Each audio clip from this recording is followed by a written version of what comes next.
Muy buenos días, amigos y amigas. El otoño ya llegó a Canarias. Las hojas empiezan a caer, las flores se marchitan, pero la palabra de Dios permanece para siempre. Sean todos muy bienvenidos otro sábado más a la Iglesia Adventista Virtual. Esperamos de todo corazón que estéis bien y se acuerden que Dios siempre está al control. Han pasado ya varios meses desde que empezamos este proyecto tan ilusionante, en el cual no podría haber sido posible sin todos ustedes. Muchas gracias por seguir apoyándonos sábado tras sábado. Si te gusta, no dudes en darle like y suscribirte al canal.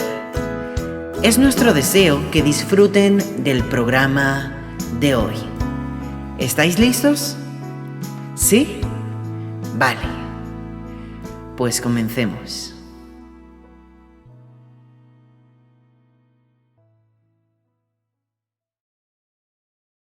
Enfoque misionero.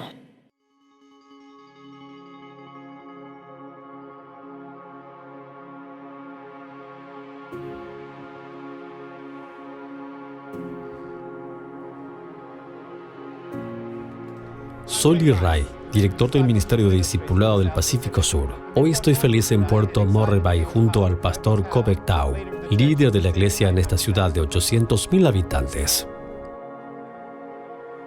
La lectura bíblica Discovery es el corazón del programa para formar discípulos. Los miembros invitan a familiares, amigos, colegas de trabajo o de estudio a reunirse para leer la Biblia. Pedimos al hermano Peter que viniera a capacitarnos. Peter nos enseñó el método de Cristo, que es simple.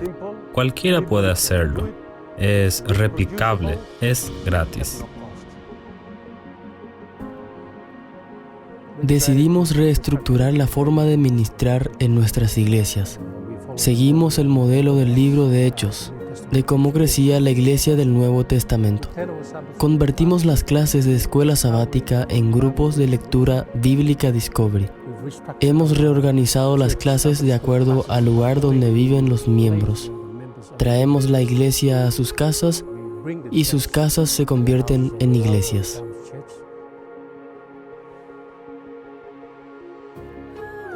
Mi nombre es Natán. Me fascinó el método con el cual podemos compartir la palabra de Dios. Escuché sobre esta idea y decidí que necesitaba traerla a mi hogar. Es donde ahora nos reunimos cada sábado. Cuando comenzamos la lectura bíblica Discovery con mi familia y vecinos, causó un gran impacto en nuestra vida espiritual. Mi familia y mis hijos, 3 adolescentes, podían hablar de la Biblia y era entretenido para ellos.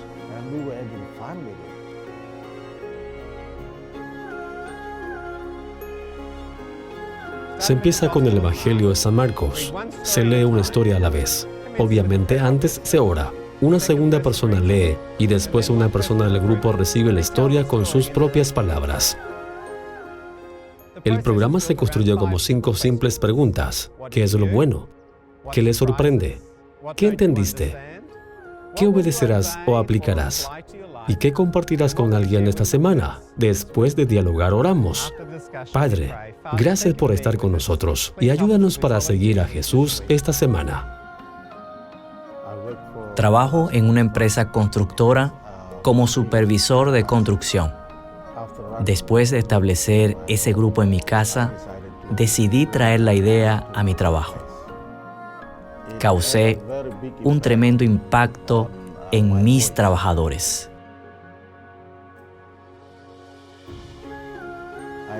Conozco a un anciano ciego. Descubrí que vivía en una choza. Se me ocurrió construir una casa. Lo conversé con mi equipo.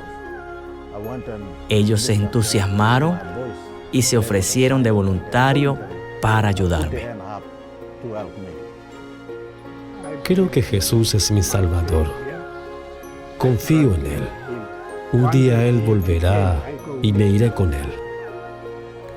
Cada sábado hay 2 o 3 bautismos en cada iglesia. Este ha sido el bautismo más grande de la historia de la Asociación de Papúa Central. Estoy viendo un cambio en la forma de cómo entendemos la iglesia. La iglesia ahora ve que tenemos que traer la iglesia a la comunidad.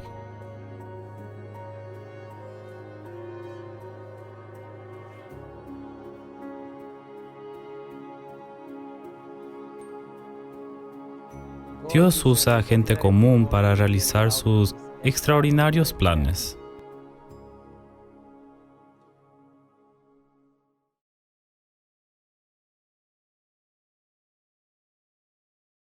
Momentos musicales.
Momentos de oración.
Hola, hola mis amigos, un saludo cordial para todos, sean todos bienvenidos a nuestro programa online de nuestra escuela sabática. Estamos estudiando ya la lección número 3 y el título es La ley como educadora. Un trimestre muy especial, una temporada especial que se está hablando sobre la educación cristiana. Ya estamos avanzando con 3 sábados ya consecutivos analizando este tema. Y hoy vamos a estudiar el tema de la ley de Dios. Qué interesante tema nos espera por estudiar el día de hoy. Y nuestros invitados especiales, tenemos 2 colaboradores de la iglesia de Telde, quien es secretaria de iglesia allí, además muy activa y participativa en el ministerio personal, en la escuela sabática, nuestra querida hermana Susi. Un saludo, Susi. Hola a todos, desde mi hogar les mando un fuerte abrazo para todos, sobre todo aquellos hermanos que no he tenido la oportunidad de verlos después de estas circunstancias de la pandemia, y les deseo un hermosísimo sábado en familia y que puedan renovar vuestras fuerzas y que puedan empezar nuevamente la semana pues con esa fe y con esa esperanza de que Dios vendrá pronto. Y un invitado frecuente, nuestro querido pastor y amigo Isaí Córdoba. Gracias por estar con nosotros. Él es director de Escuela Sabática y director del Departamento de Vida Familiar de la Iglesia de Las Palmas. Un saludo, querido amigo. Un feliz sábado tengan cada uno de ustedes. Es un gusto poder acompañarles en este día y compartir algunas enseñanzas de esta escuela sabática. Muy bien, gracias Isaí. Vamos a iniciar con una palabra de oración. Voy a pedirte, Isaí, que nos dirijas en oración. Muy bien, vamos a inclinar nuestro rostro para poder orar. Padre nuestro que estás en los cielos, te damos muchas gracias por la oportunidad de encontrarnos este sábado contigo. Queremos rogar, Señor, tu bendición para el desarrollo de tu escuela sabática y también rogar, Señor, la bendición no solo para nosotros, sino también para nuestras familias, para nuestras iglesias y para nuestras vidas. En el nombre de Jesús, amén. Amén. Muy bien, para poder continuar con nuestra escuela sabática e iniciar ya con nuestra presentación, pues voy a compartir pantalla a fin de poder desarrollar nuestro tema de forma más didáctica. Aquí tenemos ya la lección número 3, lo que decía hace un momento. Vamos a hablar de la ley de Dios en su función educadora. Ese es el título de nuestro tema de esta semana. Y nuestro texto de esta semana es: amarás a Jehová tu Dios de todo tu corazón y de toda tu alma y con todas tus fuerzas. Es curioso que Jesús utilizó esto en San Mateo 22, 34 al 40, cuando fariseos y saduceos se juntaron a una para tentarle y le preguntaron por el gran mandamiento. Y Jesús citó justamente la Torá, Deuteronomio 6:5, amarás a Jehová tu Dios de todo tu corazón, de toda tu alma y con todas tus fuerzas. Y la lección que vamos a comentar hoy juntos habla del papel de la ley de Dios, especialmente en el planteamiento de la educación cristiana. Es evidente que la ley de Dios no puede salvarnos, sin embargo, nos puede enseñar sobre la fe, la gracia y el amor de Dios. Y con respecto a nuestro título, la ley y su función educadora, me encanta lo que dice Gálatas 3:24, de manera que la ley ha sido nuestro ayo para llevarnos a Cristo, a fin de que fuésemos justificados por la fe. Y esa palabrita ayo significa instructor, significa maestro, educador. Y sucede que en tiempos antiguos, la gente con buen nivel socioeconómico contrataba un ayo para sus hijos, es decir, ellos estaban en múltiples ocupaciones de negocios y de trabajos, y entonces utilizaban un ayo de tal manera que fuese su maestro, su guía. Y es interesante que Pablo utiliza aquí a la ley como nuestro educador para enseñarnos a Cristo y llevarnos a Él a fin de ser justificados por su gracia. Así que de esto vamos a hablar durante esta semana. Vamos a estudiar 3 personajes ejemplares que nos muestran el planteamiento de la ley de Dios en educación cristiana. En primer lugar, vamos a hablar de Moisés. En segundo lugar, vamos a hablar de Josué. Y en tercer lugar, vamos a hablar de Jesús, nuestro mayor ejemplo, especialmente con respecto a la obediencia a la ley de Dios. Así que vamos entonces a iniciar ya con nuestro tema y vamos a empezar a hablar concretamente de Moisés. Hay que recordar que fue a Moisés a quien se le dio las tablas de piedra. Y la primera intervención que vamos a trabajar en estos momentos es para Susi. De acuerdo a la Torá, en Deuteronomio capítulo 31, versículos 9 al 13, ¿qué significa esta expresión temer a Jehová? ¿Cómo entiende lo que significa amar y temer a Dios al mismo tiempo? Es una doble pregunta para Susi. Creo que es interesante el asunto del temor al Señor. En el caso de Moisés se reflejan ambos conceptos, el amor y el temor a Dios. Así que, Susi, es tu tiempo para que comentemos juntos esta sección. Adelante. Muchas gracias. Pues bueno, primero tendríamos que preguntarnos por qué Moisés escribió el libro de Deuteronomio. Allí podemos encontrar en ese libro, si ustedes pues lo leen con profundidad, pues toda la historia del pueblo de Israel durante su éxodo. Y ahí él destaca aquellos momentos en el que el pueblo fue rebelde y a su vez también cuando fue prosperado a la medida que era fiel el pueblo de Israel. Pero por otro lado también podemos ver en Deuteronomio algunas disposiciones de tipo profético, o sea que implica toda la historia de Israel de la cual Moisés hacía especial hincapié en el cumplimiento de la ley, porque ellos sabían que cumpliendo, siendo fieles a Dios, pues podían ser prosperados en todas sus empresas. Ahora, sabemos que la palabra temer a Jehová es una frase bastante polémica, pero nosotros tenemos que irnos a la fuente bíblica. Realmente a nuestros patriarcas y a nuestros profetas, que eran los antecesores de Moisés, y a su vez también a todos los póstumos de Moisés, como pudo ser el rey David, el rey Salomón y tantos otros, y todos coinciden en algo. Y ustedes recordarán que en el principio de la sabiduría es el temor a Jehová. Esto quiere decir que ellos consideran que una persona sabia es aquella que era temerosa de Dios, y estas personas, todos estos personajes bíblicos, concretamente Moisés, que es el que estamos ahora mismo haciendo alusión, tenía la experiencia de lo que era el temor a Dios. Y en este contexto bíblico, esa palabra realmente está relacionada con la reverencia, con lo que es la devoción. También lo podemos asociar con lo que es el postrarse, ¿no? Esa actitud de humildad y de mansedumbre. También en otros contextos se puede también considerar como esa sensación de pudor ante algo que es superior a ti, y también el respeto, ¿no? Por lo tanto, podríamos decir en términos actuales, ¿no? Para podernos entender todo, que el temor a Jehová podría ser como la admiración esa intensa que uno puede sentir, ¿no? Y que eso nos deriva a la obediencia y hacia un amor profundo, ¿vale? Por lo tanto, pues tiene que ver con una relación estrecha, basada en el respeto y en la confianza plena con el objeto de admiración, que en este caso, pues, es nuestro Dios y su palabra, ¿no?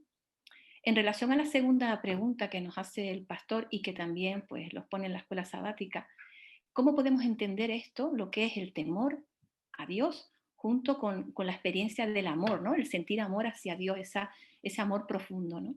Pues a mí me gustaría ilustrarlo con una experiencia que tuve en un instituto donde yo trabajé durante 8 años. Fui miembro de la comisión de convivencia de esa comunidad educativa, y el director me comentaba que él, antes de empezar a trabajar allí en ese instituto, cuando él empezó, perdón, en ese instituto, es un instituto ubicado en Las Palmas, no voy a decir cuál, pero les puedo decir que él me decía que era totalmente un caos. Entonces él se presentaba como director, ¿no?, de ese centro educativo, como una figura de autoridad en cada aula, porque era una situación de caos y de crisis que había en ese instituto, donde los alumnados no acudían, había fracaso escolar, situación de delincuencia, en fin, un caos total. Entonces él necesitaba adquirir una figura de autoridad, iba por aula y tenía que tomar unas medidas bastante estrictas para que hubiese orden en toda esa comunidad educativa, y con el tiempo muchos de esos alumnos fueron conquistados, ¿no?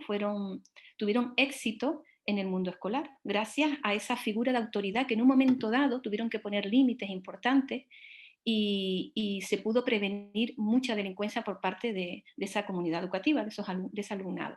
Por lo tanto, hoy por hoy ese director es una persona admirada y querida y amada, tanto por el profesorado, por el alumnado, como por la familia. Entonces, lo que quiero transmitirle es que Dios en un momento dado tuvo que asumir una figura de autoridad. Él es el soberano del universo y como tal tiene que tener ese comportamiento, porque Él sabe en el caos en el que estaba metido el pueblo de Israel con esa esclavitud, en esa situación de esclavitud que había en su momento, en esa situación de analfabetismo que había, de disfunción entre ellos. Entonces Dios tenía que establecer un orden, pero con el tiempo uno va entendiendo por qué existe el orden y por qué existe la figura de autoridad, que es la que marca límites y es la que te guía para tener éxito en la vida. He puesto este ejemplo porque creo que es más fácil de explicarlo, que a veces nos rebelamos contra la autoridad, pero la autoridad, la verdad, tiene un fin bueno para cada uno de nosotros, como en este caso es Dios con sus criaturas, ¿no? Por lo tanto, es fácil amar a alguien que realmente desea lo bueno para nosotros, y ese es Dios. Muy bien, excelente. Yo creo que hay una relación intrínseca entre el amor a Dios y el temor, entendiendo que el temor, hay dos tipos de temor, el temor al castigo y el temor reverencial. Dios no quiere que le temamos o que tengamos temor porque vamos a ser castigados, sino es un temor reverencial producto del amor, ¿sí? Y es que cuando más aprendemos acerca de Dios, más lo amamos a causa de su bondad. Y sin embargo, al mismo tiempo, cuanto más conocemos a Dios, más podemos temerle, porque podemos ver cuán santo y justo es Él y cuán pecaminosos e injustos somos nosotros. Y en contraste, pues nosotros solamente somos salvos por su gracia, somos alcanzados por su gracia. Y por esa razón nosotros no somos destruidos, solamente por los méritos de Jesucristo que tenemos acceso a Dios, ¿no? Amén. A mí me encanta saber, tener esa sensación de un Dios que me ama y que yo le amo. Él me amó primero y yo le amo. Y producto de esa relación, yo lo respeto. Es un temor reverencial respetuoso. Muy buen ejemplo, Susi. Gracias. Muy interesante. Vamos ahora a continuar con otra pregunta en esta sección con respecto a Moisés, en esta sección sobre Moisés. Y quiero preguntarle a Isaías, con respecto a Deuteronomio capítulo 31, 14 al 27, ¿qué preparativos hace Moisés antes de su muerte? ¿Cuáles eran las principales preocupaciones de Moisés y cómo las aborda? Un asunto interesante con respecto a los últimos días de Moisés y con respecto a la ley que estamos analizando el día de hoy. Adelante, Isaí. Pues es interesante en Deuteronomio, en el capítulo 31, vamos a leer 2 versículos, el 19 y 20, y dice así: por lo tanto, escribe el canto y enséñalo a los israelitas, ayúdalos a que lo aprendan para que me sirva de testigo contra ellos, pues los haré entrar en la tierra que juré dar a sus antepasados, una tierra donde fluye leche y miel, y allí llegarán a ser prosperados, comerán todo lo que quieran y engordarán, pero comenzarán a rendir culto a otros dioses, me despreciarán y romperán mi pacto. Es muy interesante cómo Moisés es consciente de la situación del pueblo de Israel. Él sabe el pueblo que ha guiado, él sabe el pueblo con el que ha estado, sabe cuántas veces le han fallado como pueblo a Dios desde el mismo momento que salen de Egipto y van camino del Mar Rojo, ya están quejándose, ya quieren volver, ya ven los problemas y se quieren rebelar contra Dios. Y durante esos 40 años que Moisés lo guía en el desierto, vez tras vez, el pueblo se está rebelando contra la ley de Dios. Y finalmente, cuando llega el momento de pasar el testigo a Josué, Moisés sabe que entrando a la tierra prometida van a seguir la misma dinámica, porque esta dinámica de dejar a Dios de lado, de irse detrás de otros dioses, de darle la espalda a Dios, de desanimarse, de molestarse contra Dios, no va a cesar por el lugar donde están, sino ya es una actitud que el pueblo ha tomado por costumbre. Y finalmente, cuando seguimos leyendo, el Señor establece que Él va a poner la ley junto al arca del pacto y esta ley le va a hacer como testigo. Y tiene que hacer esto el Señor porque el pueblo desgraciadamente está dejando de lado a Dios.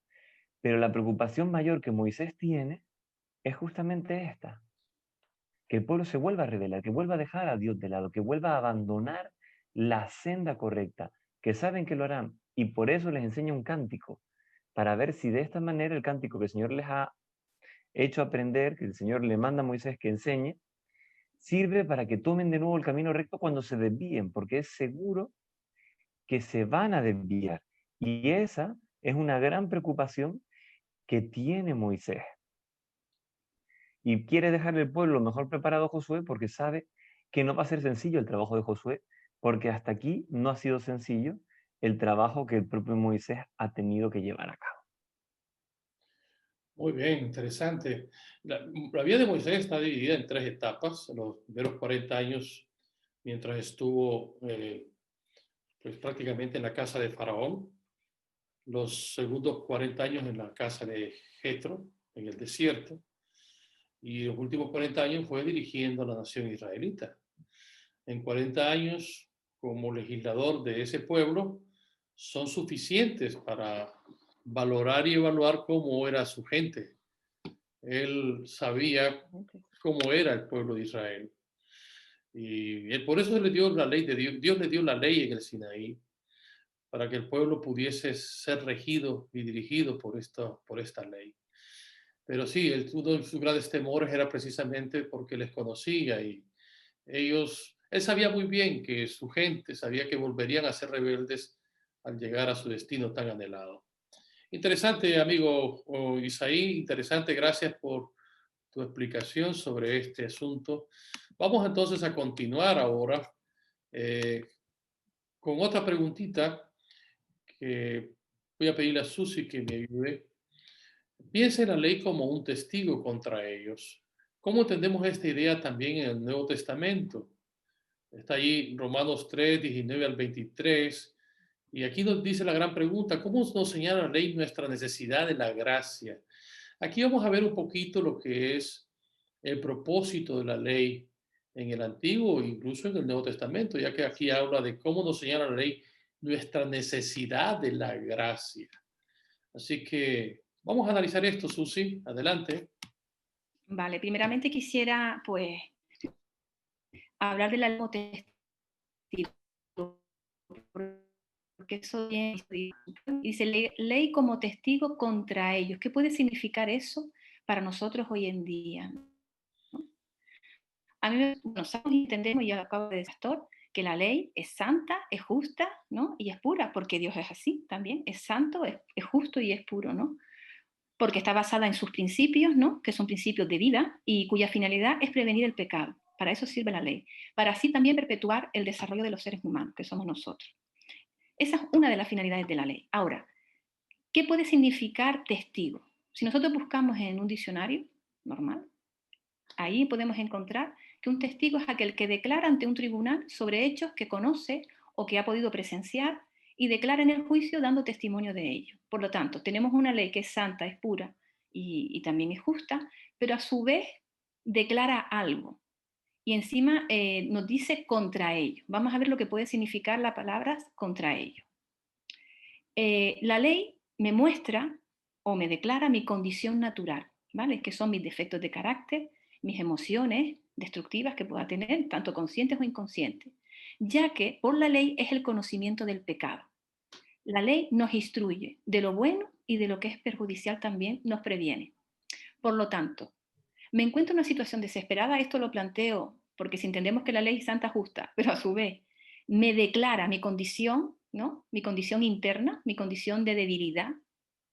Si la ley da esas dos partes, nos refleja esas dos áreas, por decirlo de una manera, por lo tanto yo me encuentro, y lo digo entre exclamaciones o entre interrogantes, me encuentro en una situación desesperada, sería la pregunta que tendríamos que hacernos, ¿no? Entonces, la ley no hace desaparecer mi debilidad, ¿vale? Por eso testifica contra ellos, testifica contra mí, ¿vale? ¿Por qué? Porque yo todos los días cometo algún error, ¿vale? Entonces, hay dos respuestas humanas. Podemos decir que una respuesta humana que a todos nos ha acontecido, y eso es algo que todos hemos pasado, es intentar por nuestras propias posturas que hemos tomado a lo largo de nuestra vida. Bueno, por lo tanto, me encuentro en una situación desesperada, y esto lo digo con exclamaciones, por un lado, y también con interrogantes, porque si la ley no hace desaparecer mi debilidad, porque yo cometo errores diariamente, entonces hay dos respuestas humanas, de las cuales todos, de alguna manera, hemos entrado en ello, ¿vale? Hay que ser humildes y reconocerlo, porque hay personas que actuamos intentando por nuestros propios esfuerzos desarrollar una vida perfecta, ¿vale? Eso es lo que nosotros llamaríamos en el vocabulario cristiano la salvación por obras, pero aquí Pablo nos hace una observación en el libro de Romanos, que por las obras de la ley ningún ser humano será justificado delante de él. ¿Por qué?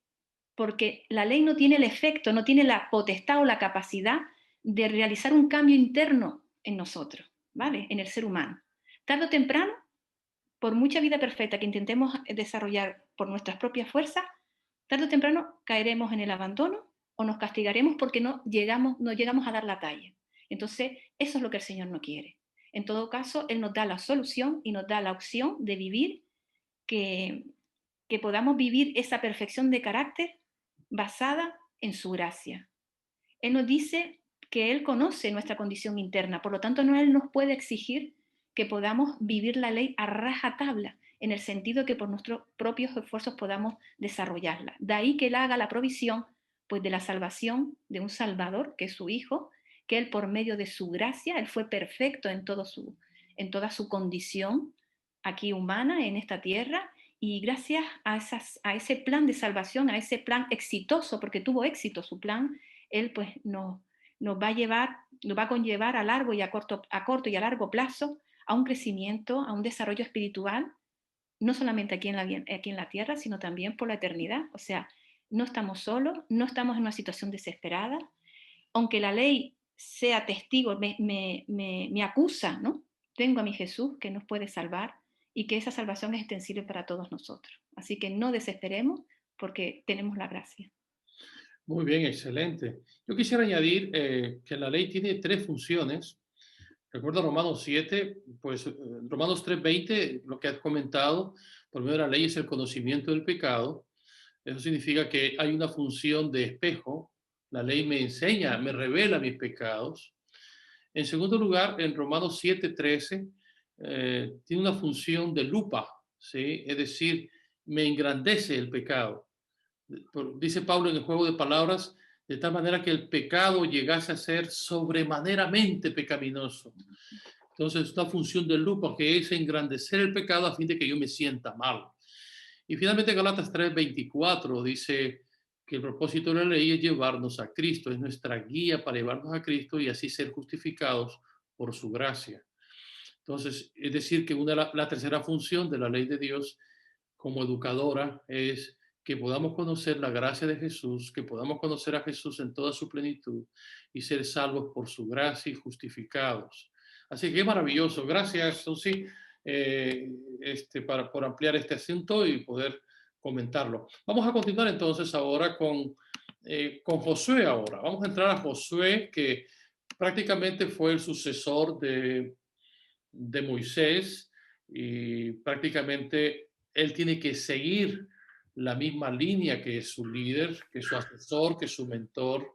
Y las recomendaciones es que él sea un hombre, un líder que no se aparte ni a la derecha ni a la izquierda y que siga la ley de Dios. Esta pregunta es para Susi también, ¿verdad, Susi? Sí. Adelante. ¿Qué le estaba diciendo el Señor a Josué y cómo se aplican hoy a nosotros los principios que ahí se encuentran? ¿Sí? Vale. Especialmente Josué 1, 7 y 8, que son textos muy conocidos, esfuérzate y sé valiente. Y ahí hay unas recomendaciones para vivir una vida exitosa y próspera. Son recomendaciones de un mentor a su alumno, a su asesorado. Así que adelante, Susi. Vale, gracias. Podemos entender que el libro de Josué, que Josué, ya lo dijo Tomás, ¿no? Era un hombre que fue designado para llevar a cabo la conquista de Canaán y sobre todo la división de la heredad del pueblo de Israel, ¿no? El tema central del libro de Josué, si les invito a que lo lean, me parece súper interesante porque él es un testigo fiel de lo que es el poder de Dios en el pueblo, en él y en su vida y en su pueblo. Y el tema central es sobre todo la fidelidad de Dios en el cumplimiento de sus promesas. Y él pues da fiel testimonio de ello por medio de su libro. Jesús conoce cómo somos nosotros y cada uno, y vio en Josué una persona con un potencial de liderazgo. Ya tenía su mentor, que era Moisés, como dijo Tomás, y sobre todo era un hombre con muchos talentos.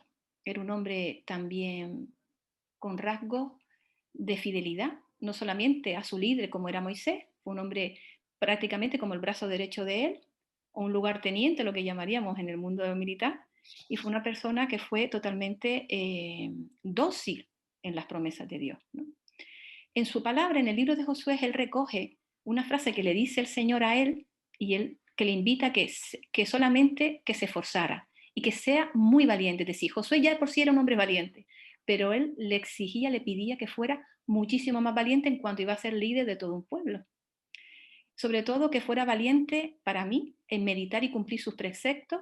Estamos hablando de sus órdenes, de sus mandatos, del libro de la ley, porque iba a hacer prosperar su vida, su familia y su pueblo. Y así fue, y así lo recoge él en el libro de Josué. Fue un líder de esperanza, no solamente de esperanza, sino de hecho, una persona que vivió con coherencia la palabra. Fue testigo para la posteridad, para hoy en día, hasta el punto de que estamos hablando de él. Fue un hombre también sumiso y entusiasta en el cumplimiento de la voluntad divina, por lo tanto es un ejemplo a seguir.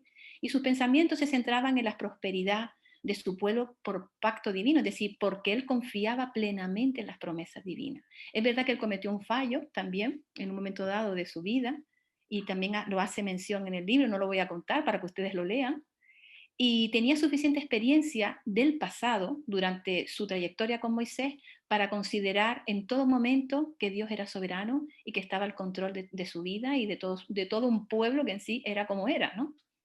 Ahora, tendríamos que preguntarnos cómo podemos aplicar estos principios, lo que vivenció Josué, que tuvo ese privilegio con nosotros hoy en día, ¿no? Sus principios, ¿no? Siempre hemos dicho que la verdad nos hará libres, por lo tanto, conocer de primera mano cuál es la voluntad de Dios por medio de su palabra te permite descubrir y desarrollar un propósito de tu existencia.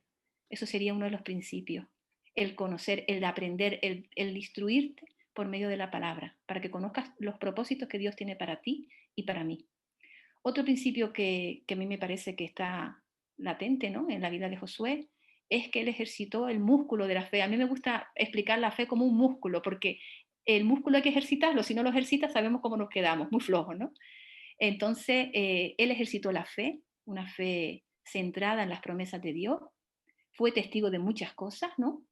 Confianza plena en el ministerio de nuestro Salvador. Él está ministrando, él no está cruzado de brazos, él está trabajando en los atrios celestiales, en el lugar santísimo en estos momentos, y sobre todo acogernos a sus promesas. Eso consistiría en lo que es la fe, en el que él perdió su vida por mí. Si yo pierdo mi vida, si tú pierdes tu vida, él te dará una nueva. Y así es, ¿no? También otro principio es el bautismo diario del Espíritu Santo. Eso es muy importante. Estoy segurísima que Josué cada mañana, cada tarde, cada noche, él hacía su devoción matinal y también diurna, donde él en todo momento pedía la guía, la presencia del Espíritu Santo en su vida para que él pudiera ser un buen líder y poder desempeñar la empresa que se le encomendaba. Y eso es lo mismo para nosotros, cada uno en su vida, cada uno en su entorno, en su familia. Entonces, los tres principios que yo quisiera destacar es la verdad te hará libre, por lo tanto, instrúyete en la palabra, ejercita el músculo de la fe y bautismo diario del Espíritu Santo. Esos serían los tres principios que yo destacaría de la vida de Josué y que creo que es aplicable hoy en día. Muy bien, excelente. Ahora, a mí me interesa también el enfoque del tema de la ley de Dios en el caso de Josué. Cuando el Señor le escribe en el versículo 7, le dice, solamente esfuérzate, sé muy valiente para cuidar de hacer conforme a toda la ley que mi siervo Moisés te mandó. No te apartes de ella ni a diestra ni a siniestra, para que seas prosperado en todas las cosas que emprendas. Es decir, el éxito iba a consistir en mantenerse en la línea y en los principios y en los valores establecidos por la ley de Dios. Esta noción de éxito como un subproducto de la obediencia puede parecer contraria a la forma en que se mide el éxito en nuestro mundo actual, a la prosperidad. Muchos creen hoy que los marcos del éxito son la innovación, la creatividad, la astucia, la autosuficiencia. Y muchos creen que para tener éxito en una industria en particular, a menudo se requiere asumir riesgos y tener un talento extraordinario. Sin embargo, desde la perspectiva de Dios, desde los ojos de Dios, el éxito requiere prácticamente una vida de obediencia y mantenerse al lado de Dios, mantenerse en los caminos del Señor. Y hablando de prosperidad, hay un personaje que se llama Ezequías. ¿Cuáles fueron las razones claves en este pasaje para la prosperidad de Ezequías? Vamos a ir a esa pregunta con mi buen amigo Isaí, hablando acerca de la prosperidad. Ya hemos dicho de la prosperidad y el éxito en Josué, pero ¿qué con Ezequías? ¿Cuáles fueron las razones claves en este pasaje para la prosperidad de Ezequías? Este fue el hombre que se le prolongó la vida, me parece. Dios le dio una segunda oportunidad. Es este el caso, ¿no, mi amigo Isaí? Así es, Ezequías se le prolonga la vida 15 añitos más después de pedirle ayuda al Señor. Y los versículos 20 y 21 de Segunda de Crónicas 31 dicen así: de esta manera el rey Ezequías manejó la distribución en todo Judá, haciendo lo agradable y bueno a los ojos del Señor. En todo lo que hizo para el servicio del templo de Dios y en sus esfuerzos por seguir las leyes y los mandatos de Dios, Ezequías buscó a Dios de todo corazón y como resultado tuvo mucho éxito. Hay 3 razones claves para el éxito de Ezequías. En primer lugar, busca hacer lo que le agrada al Señor.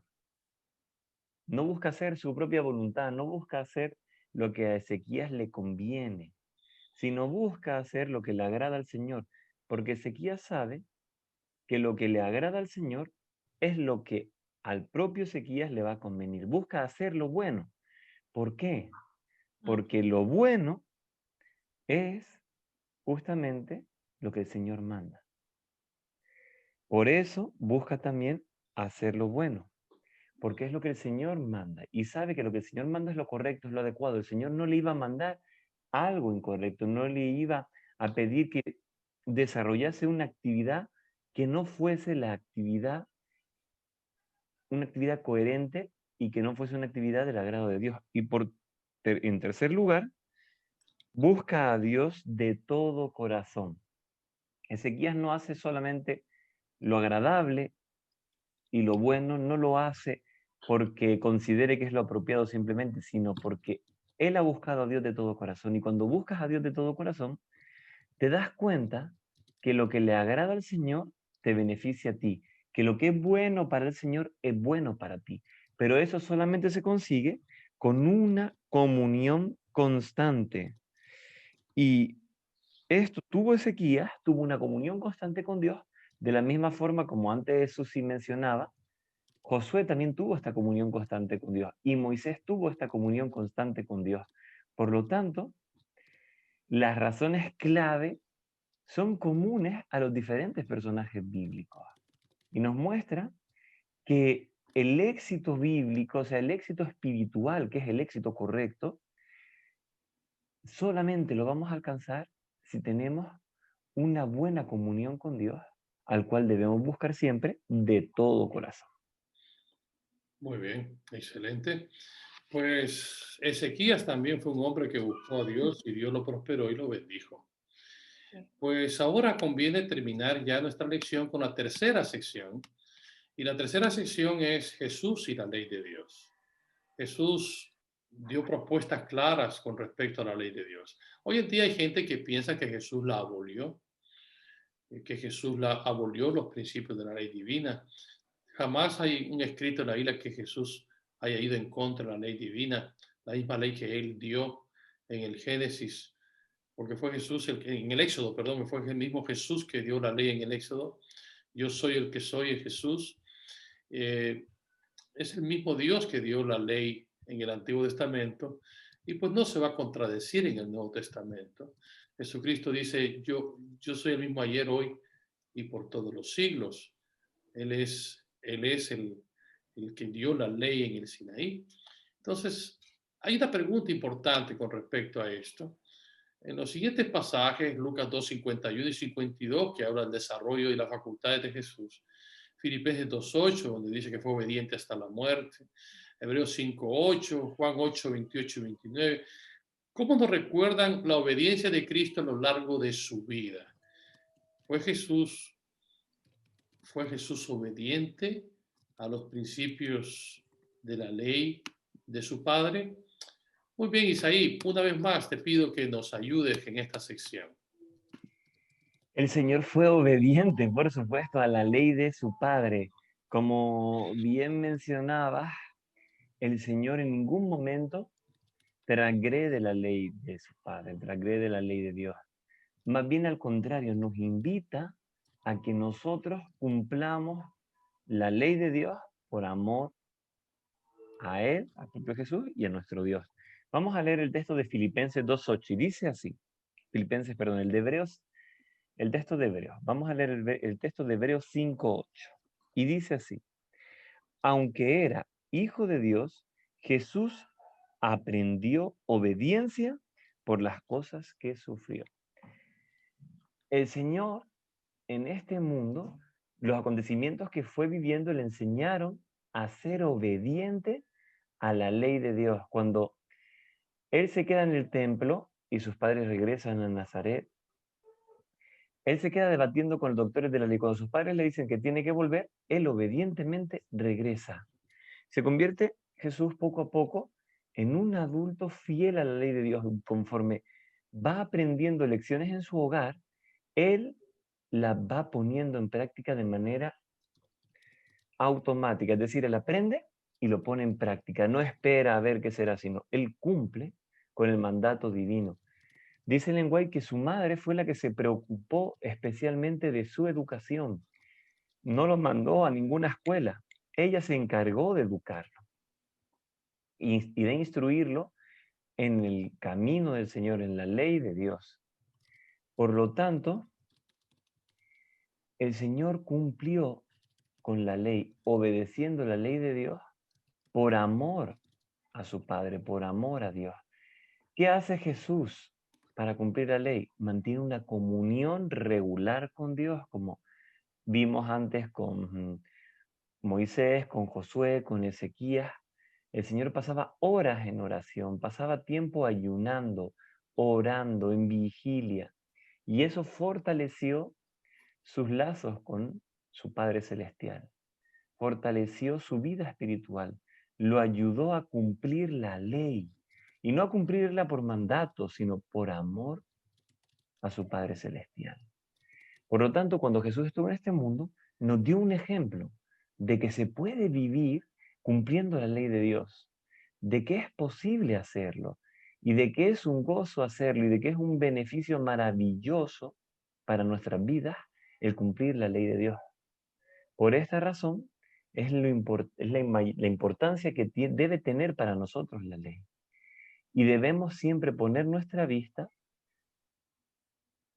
en las cosas del cielo. Debemos poner nuestra vista en donde puso Jesús su vista. Jesús tuvo éxito en su misión. Y sin embargo, su misión se completó a los 33 años. Nosotros podemos tener también éxito en la misión que el Señor nos ha encomendado. Pero recordemos que el éxito para nosotros es cumplir la voluntad de Dios, porque esa va a ser nuestra mayor felicidad y porque esa es la llave que nos llevará a la vida eterna. Muy bien. A mí me gusta cuando Jesús confrontó a los fariseos y saduceos con respecto a los principios de la ley. Él dio un tremendo postulado cuando dijo: amarás a Dios de todo tu corazón, con toda tu mente. Este es el primero y gran mandamiento. Y el segundo es similar a este: amarás a tu prójimo como a ti mismo. Algunos piensan que Jesús estaba citando un mandamiento nuevo, pero no, Jesús estaba citando la Torá. En el primer gran mandamiento, amarás a Dios de todo tu corazón, está citando Deuteronomio 6:5. Y cuando habla de amarás a tu prójimo como a ti mismo, no te vengarás, está citando Levítico 19:18. Es decir, Jesús no estaba diciendo nada nuevo, solamente estaba reforzando el principio que estaba en la Torá y que se hiciese práctico en la vida real de aquellos que lo recitaban muy a menudo. Jesús vino a cambiar y darle espíritu a sus principios. El cumplimiento de la ley realmente es el amor. Si me amáis, guardad mis mandamientos. Y esa debe ser nuestra motivación, nuestro móvil al nosotros relacionarnos con los demás. Así que el amor a Dios es la clave. Los primeros 4 mandamientos de los 10 mandamientos tienen relación con el respeto a Dios. Y los otros 6 tienen relación con el respeto a nuestro prójimo, entendiendo que el quinto, que tiene que ver con el honra a tu padre y a tu madre, son nuestro prójimo más cercano. Y ahí en adelante, pues todos los demás son en relación al prójimo. Gloria a Dios porque Jesús exaltó los mandamientos de Dios. Jesús no cambió la ley. No penséis que he venido para abrogar la ley ni los profetas.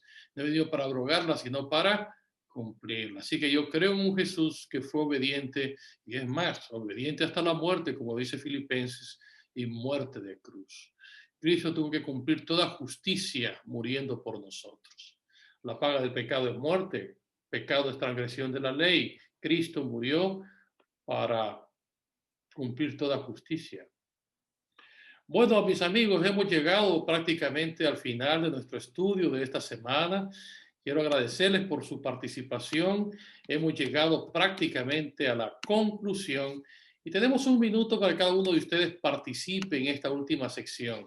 Y la última pregunta es, casi son de aplicación práctica. ¿Qué puedes hacer para seguir mejor el ejemplo de Cristo en todas las esferas de tu vida y así ser un mejor maestro para los demás? Aunque es una idea vieja y trillada, ¿por qué lo hacemos? Nuestras acciones hablan mucho más fuerte que lo que decimos. ¿Será esto cierto? Nuestras acciones hablan mucho más fuerte de lo que decimos. Cuando tenemos una última intervención para que ustedes digan las últimas palabras después de haber estudiado esta lección a manera de conclusión. Adelante. Susi. Sí. Bueno, para mí las conclusiones que yo traigo de la lección de esta semana es que para que nuestra vida realmente tenga éxito, y todos deseamos que tenga éxito, pues a modo de conclusión digo que amanece, trabaja, come y duerme con Jesús.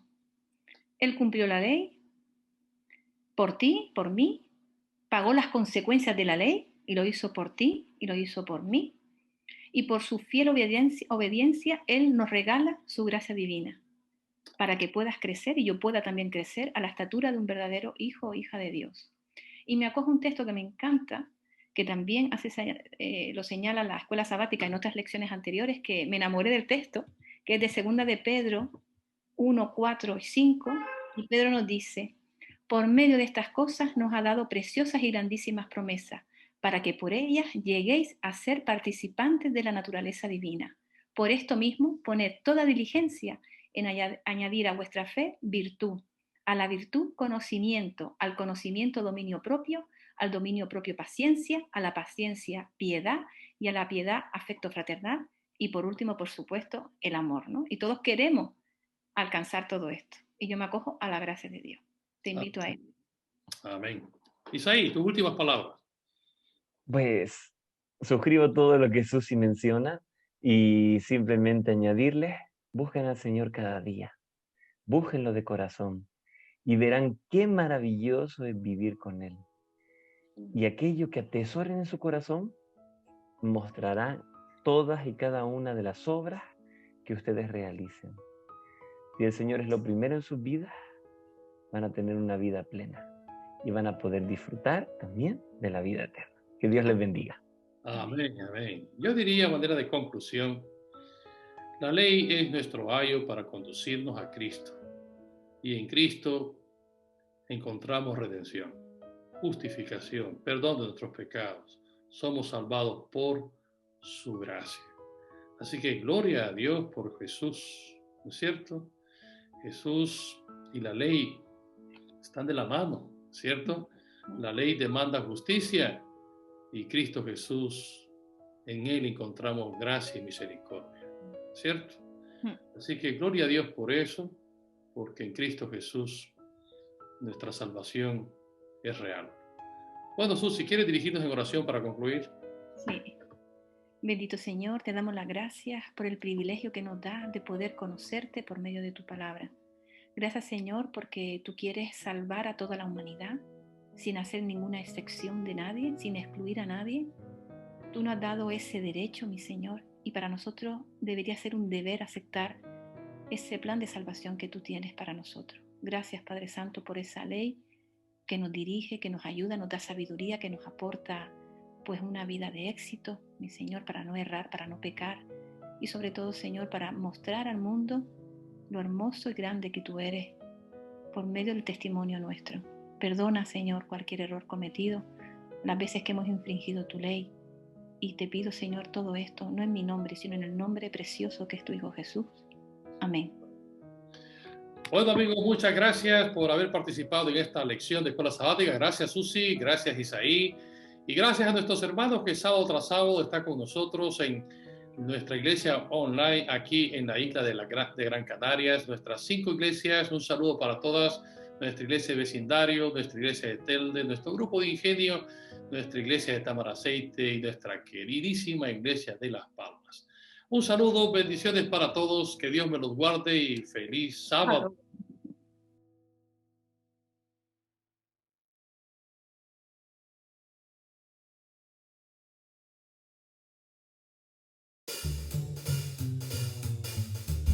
Y ahora viene el momento más esperado de toda la casa, la historia para los peques.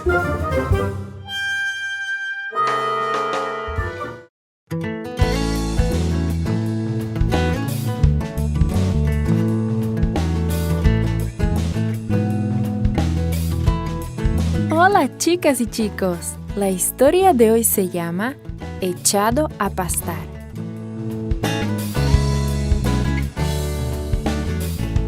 El versículo para memorizar está en Colosenses capítulo 4, versículo 6, que dice: que su conversación sea siempre amena y de buen gusto. Así sabrán cómo responder a cada uno. El mensaje es: puedo servir a Dios donde quiera que me encuentre. ¿Te gustaría vivir en el campo entre las vacas y comer pasto? Un rey pasó una vez 7 años viviendo entre los animales. Esto es lo que sucedió.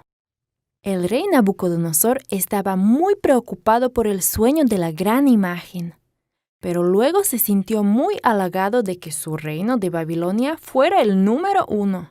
Lo que le molestaba era que hubiera otros reinos que vinieran después de su reino. Entonces tuvo otro sueño muy extraño. Los hombres sabios del reino no podían interpretarle el sueño.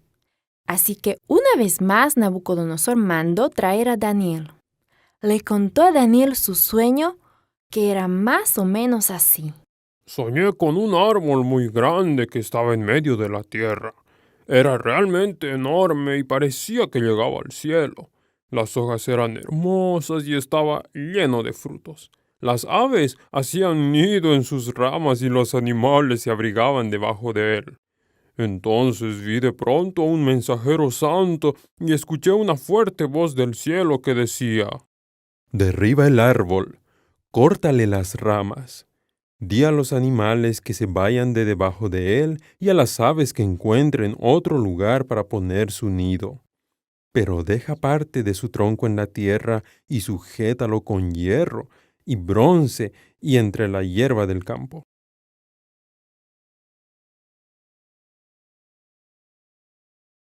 La voz continuó diciendo: deja que se empampe con el rocío del cielo. Deja que viva entre los animales, deja que su mente humana se vuelva como la de un animal hasta que hayan pasado 7 años. Cuando Daniel escuchó el sueño, se sintió muy preocupado. El significado del sueño era muy claro y no era un mensaje agradable para comunicarle a un rey. El rey podía enojarse mucho, pero el rey Nabucodonosor lo animó para que le dijera su significado. Solo quería saber qué quería decir su sueño. Daniel sabía que Dios quería que hablara la verdad. Así que le dijo al rey que su sueño era una advertencia que Dios le estaba dando. Le explicó al rey Nabucodonosor que él era ese árbol. Se había vuelto grande, fuerte y poderoso. Reinaba sobre muchos lugares. Sin embargo, Dios había visto su orgullo. Si Nabucodonosor no lo reconocía como Señor, algo extraño y terrible estaba por pasarle. Perdería la razón y viviría en el campo como un animal durante 7 años. Al final de ese tiempo, volvería a ser rey nuevamente. Por un tiempo, el rey Nabucodonosor pensó en lo que le había dicho Daniel. Puso a Dios en primer lugar, pero poco a poco volvió a sus viejos caminos. Un año más tarde, Nabucodonosor estaba caminando por la terraza de su palacio real y vio complacido las maravillosas cosas que lo rodeaban. Se llenó de soberbia y dijo sonriente y orgulloso: ¿no es esto la gran Babilonia que yo edifiqué con mi poder y para la gloria de mi majestad? Tan pronto como dijo esas palabras, escuchó una voz del cielo que le dijo: Nabucodonosor, te vas a volver como un animal. Vivirás en el campo durante 7 años.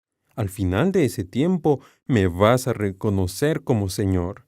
Entonces volverás a ser rey. Y sucedió como dijo Dios. Al final de los 7 años, Nabucodonosor se sanó y alabó a Dios como gobernante de toda la tierra. Sus consejeros y nobles vinieron a hablar con él y lo hicieron nuevamente rey. Sin embargo, esta vez Nabucodonosor no cometió el mismo error, sino que sirvió a Dios por el resto de su vida. Fue difícil para Daniel darle al rey el mensaje que Dios le enviaba, pero Dios estaba con él, y Dios estará contigo cuando lo sirvas en donde quiera que te encuentres.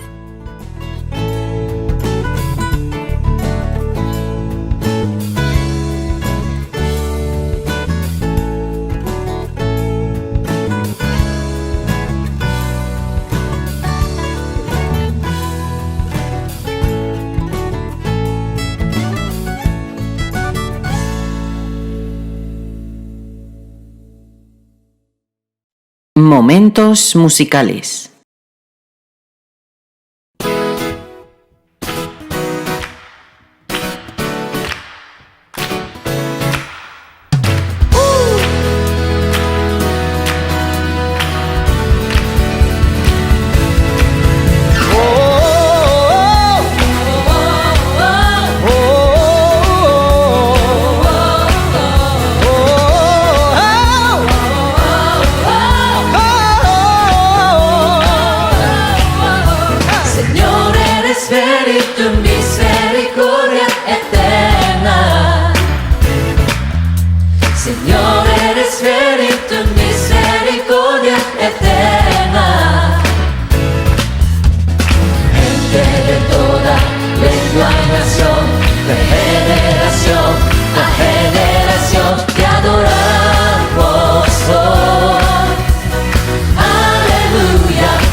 Señor, eres fiel y tu misericordia eterna.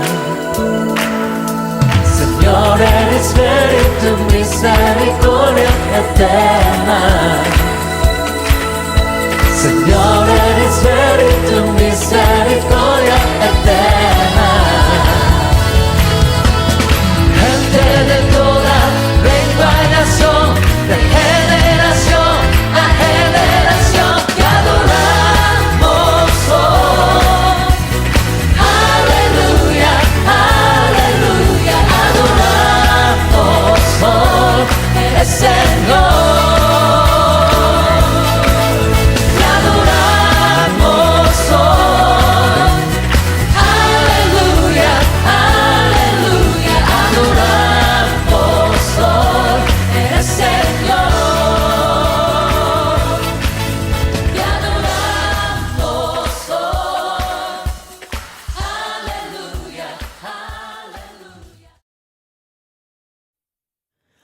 Oh, qué amigo nos es Cristo. Él llevó nuestro dolor y nos manda que llevemos todo a Dios en oración. Vive el hombre desprovisto de paz, gozo y santo amor. Esto es porque no llevamos todo a Dios en oración.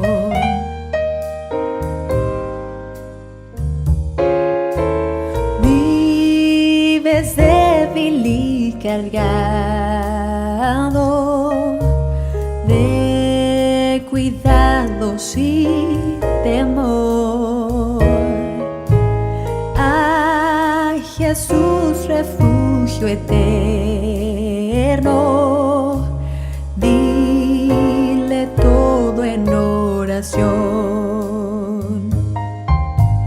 Te desprecian tus amigos, cuéntaselo en oración. En sus brazos de amor tierno, paz tendrá tu corazón.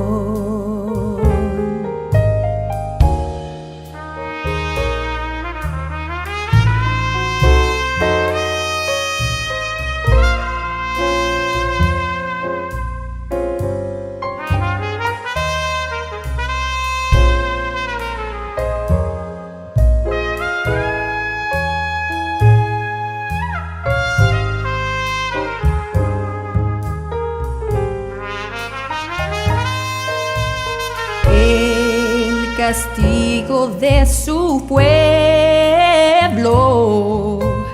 en su muerte él sufrió. Cristo es un amigo tierno, solo en él confío yo.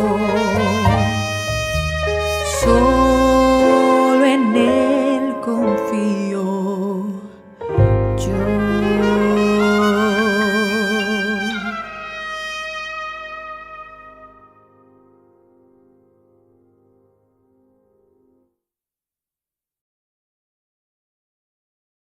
Momentos de oración.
Hola, hola, queridos hermanos, un saludo para todos. Me da gusto poder dirigirme a vosotros un sábado más, de mi hogar a vuestro hogar, de mi corazón a vuestro corazón.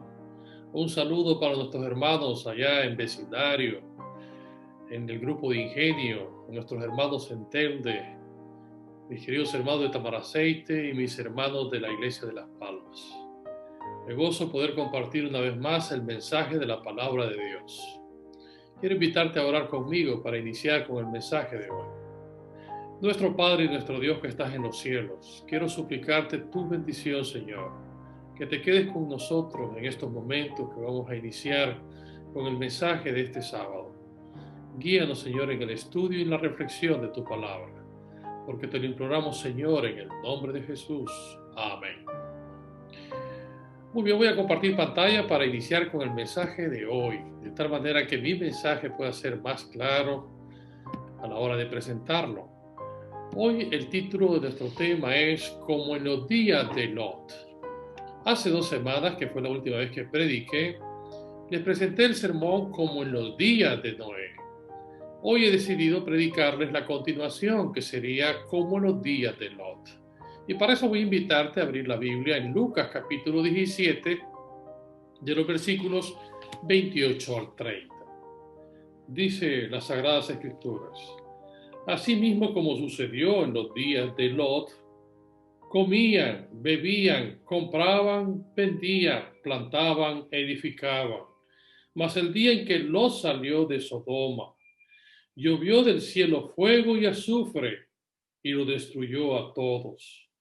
Así será el día en que el Hijo del Hombre se manifieste.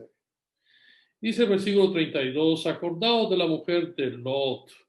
Todo el que procure salvar su vida la perderá, y todo el que la pierda la salvará. Muy bien, hoy el tema vamos a hablar de los días de Lot. Y dice la Biblia que así será la venida del Hijo del Hombre, refiriéndose a la segunda venida de Jesús. Ahora, la gran pregunta es, ¿y cómo era la ciudad de Sodoma y Gomorra? La ciudad de Sodoma principalmente donde vivía Lot. Son 2 ciudades que fueron condenadas por el fuego de Dios por su corrupción. Hoy quisiera dar algunas pinceladas cómo era la ciudad de Sodoma, donde Lot vivió. Voy a presentar 5 características de cómo era la ciudad de Sodoma. La primera característica es que era una ciudad bella, llena de encanto y de abundancia. La Biblia no dice mucho acerca de la belleza de la ciudad, pero sí tenemos algunas informaciones extrabíblicas. Una de ellas es lo que nos dice el Nahuay. Ella describe que era la más bella entre las ciudades del Valle del Jordán. Por su fertilidad y hermosura, se le compara con el huerto de Jehová. Imagínense qué cosa más bella habrá sido que se le comparaba con el huerto de Jehová, el jardín del Edén. Las flores esparcían su fragancia durante todo el año. Era abundante en cultivos, abundantes mieses revestían los campos. Muchos rebaños lanares y vacunos cubrían las colinas circundantes. Abundaba la palmera, el olivo y la vid. Era una ciudad atractiva. Por esa razón, cuando hubo una discusión entre Lot y Abraham, que era su tío, pues Lot prefirió poner su tienda en esta ciudad de la llanura fértil. Allí puso su tienda y allí decidió establecer su familia. Es importante notar que muchas de las decisiones que nosotros tomamos pueden repercutir en el futuro. En esos momentos puntuales, él decidió irse a la ciudad de la llanura por su fertilidad, por su prosperidad y por su belleza. Muchas veces esas decisiones pueden afectar muchas veces nuestro hogar, nuestra familia. Un punto interesante, él decidió acercar sus tiendas muy cerca del valle, en el valle de Sodoma. Una segunda característica es que la ciudad de Sodoma estaba llena de ociosidad y soberbia. El ocio es un problema, especialmente esto puede conllevar a la corrupción. La abundancia dio origen al lujo, al orgullo. El amor a los placeres fue fomentado por la riqueza y la ociosidad. Así que esto es algo muy parecido a lo que hay hoy en día. Mucho ocio, mucha prosperidad, y esto puede llevar al orgullo y a otros placeres. La ociosidad es la mayor maldición que puede caer sobre el hombre porque le sigue el vicio y el crimen. El ocio debilita la mente, pervierte el entendimiento y enferma el alma. Así que esa era la segunda característica de cómo era Sodoma. La tercera es que Sodoma era una ciudad de mucha fiesta y de corrupción. Reinaba en Sodoma un ambiente de alboroto y júbilo, de festines y borracheras. Por ahí se dice que comían, bebían. Era una ciudad de mucha abundancia. Pero lo triste es que había mucha corrupción, mucha fiesta, muchos placeres desenfrenados. Imperaba de forma constante el desenfreno, las más viles y más brutales pasiones. La corrupción se había generalizado en Sodoma y la homosexualidad era una práctica muy común. Recuerden cuando ángeles entraron a la casa de Lot para anunciar la destrucción de la ciudad. Los hombres de aquella ciudad dice que llegaron y le dijeron: saca a esos hombres para que les conozcamos. Eran sodomitas. Había ahí una perversión en cuanto al estilo de vida, en cuanto al sexo. Y estos querían abusar de los ángeles que habían entrado a la casa de Lot para anunciar la destrucción de la ciudad. La homosexualidad era una práctica común en ese lugar. También hay una cuarta característica, y es que Sodoma se convirtió en una ciudad sin Dios y sin ley. Es decir, un lugar donde prácticamente se perdió el conocimiento de Dios. Los habitantes desafiaron públicamente a Dios y a su sagrada ley. Encontraron deleite en los actos de violencia. Muy parecido a los antediluvianos. Dice que la tierra en aquellos tiempos estaba llena de violencia. Y sobre todo desecharon a Dios del pensamiento. Igual que los antediluvianos, dice que el pensamiento de ellos era de continuo solamente al mal. Aquí dice que desecharon a Dios del pensamiento. Y lo peor de todo, se rebelaron contra la ley de Dios. Y un pueblo sin ley se desenfrena. Y esto lo llevó a actos violentos, de tal manera que consideraron la vida humana sin ningún valor. Así que esto pasó en los tiempos de Sodoma. Y una quinta y última característica es que Sodoma fue una ciudad condenada por Dios, bajo el juicio de Dios, principalmente por su corrupción. Dios tuvo que destruir a Sodoma, así como destruyó al mundo antes del diluvio. Y es que casi todas las familias estaban entregadas a la corrupción. No había ni siquiera 20 justos. De tal manera que las nubes de la venganza proyectaban ya sus sombras sobre la ciudad condenada. Los habitantes de Sodoma habían pasado los límites de la longanimidad divina, el límite oculto entre la paciencia divina y su ira. Es decir, habían rebasado el vaso, habían superado los límites de la maldad. Y Dios tuvo que destruirlos. Mientras se acercaban los ángeles con su misión destructora, las familias soñaban con prosperidad y placer. Los fuegos de su venganza estaban por encenderse en el valle de Sidín. La última noche de Sodoma fue tremenda. La noche se cerró sobre una escena de hermosura. Los rayos del sol poniente inundaron un panorama de incomparable belleza. La frescura de la tarde había traído fuera a los habitantes de la ciudad. La muchedumbre, amantes del placer, se preparaban para una noche de desenfreno, hasta que mensajeros anuncian su misión. Llegan a la casa de Lot y le dicen: vamos a destruir este lugar. Jehová nos ha enviado para destruirlo. Entonces se le dan indicaciones muy claras. Con vehemencia aterradora se le dijo: escapa por tu vida y no mires tras de ti, ni te pares en toda esta llanura. Ustedes saben cuál fue la historia.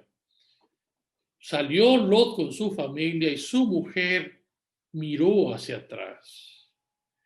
Miró hacia atrás probablemente todo lo bueno que dejaba, sus bienes, sus recuerdos, sus amigos, su vida social que tenía allí. El Señor le dijo: no mires tras de ti, y se convirtió en una estatua de sal. La historia continúa. El sol sobre la tierra,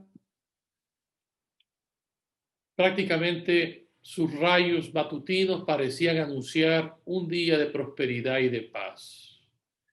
Empezó el ajetreo de la vida diaria por las calles. Los hombres a sus negocios, los muchachos a sus placeres del día a día. Hasta que entonces comienza la destrucción. De repente, como un trueno en un cielo despejado, se desató la tempestad. De repente el Señor hace llover fuego y azufre del cielo sobre las ciudades de la fértil llanura. Sus palacios y templos, las costosas moradas, sus jardines y viñedos, todo fue consumido. El hermoso valle de Sidín se convirtió en un desierto. Por eso bien dice la Biblia: como en los días de Lot, así será la venida del Hijo del Hombre.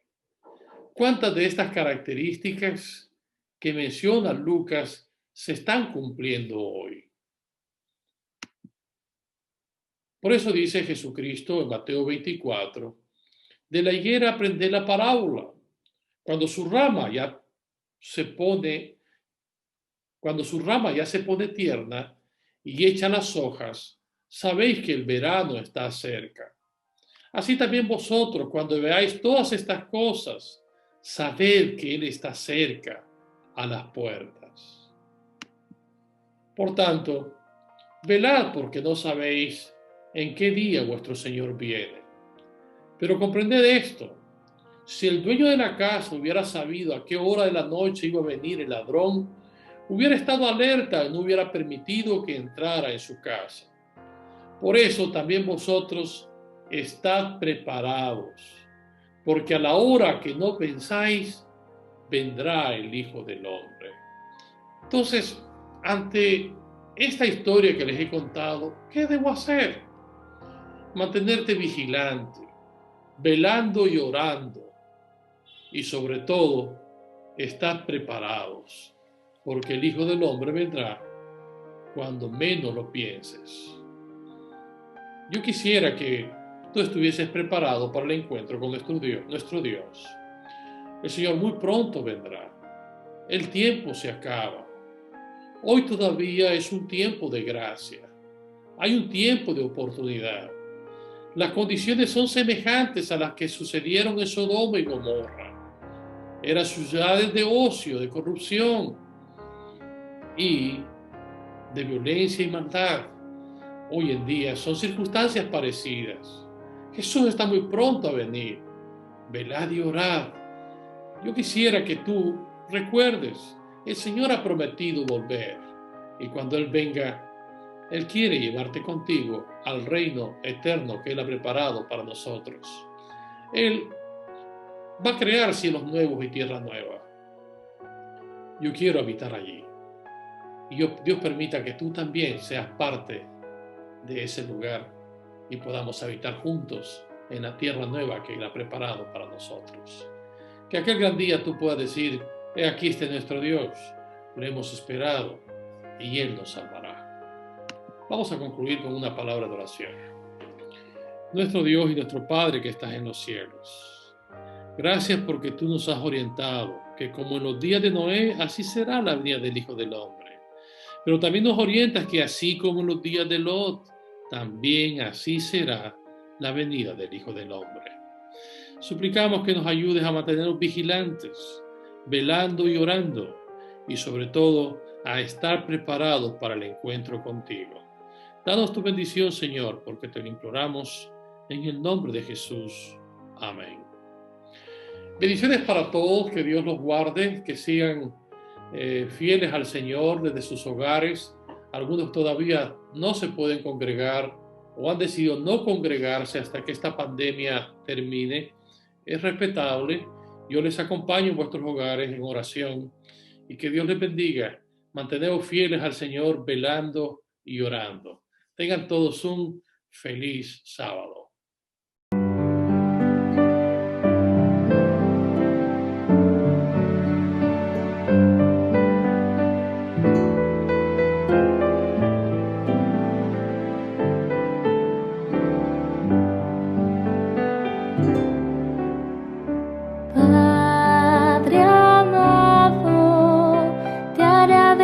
Por tus planes, grandes sueños tienes para